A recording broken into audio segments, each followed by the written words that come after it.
Okay, so we're given that the isosceles triangle ABC has an angle of 120 degrees. A side A is 4 centimetres. So let's draw the triangle with all the information. So first thing I'm going to do, I'm going to draw an angle of about 120 degrees. Now, that is a good looking triangle. Now I'm going to label that side C. Ooh. Oh, she looks a little crazy there. Okay, obviously in the exams you'll have rulers, so you will use rulers. Okay, so 120. Now, if it's isosceles, that means that these two are the same.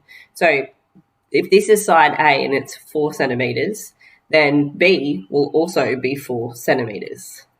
We can also determine what the lengths of these angles are. Oh, sorry, not the lengths, how big these angles are. 180 minus 120 gives you 60, meaning that there's 30 left over for each side. So that's all the information that we've got on that triangle there.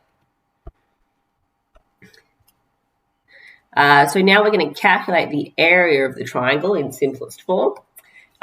So we probably don't want to use base times height divided by 2. I'm sure that you've got enough information where you could, but it's also a giant pain in the butt. So let's use a formula that's going to be easier. Now I'm going to flick through my formula booklet and have a look. Area of a triangle in the trigonometry section, that looks pretty good. So area equals a half of BC sine A. And now we're going to adapt the formula to what we've got. So we're using sine C, really, which is 120 degrees. And our length of A is 4, our length of B is 4. Okay, so now we're going to convert our angle here. So sine of 120 is the same as saying sine 60. Okay, if you think about your unit circle, sine of 120 is over here. The angle it makes with the x-axis is 60 degrees. That's the same as finding sine 60 over here. They're both positive there. That's why that works. So now I'm going to use my hand trick to work out what that angle is. So if I put down the finger of 60, I'm left with root 3 on 2.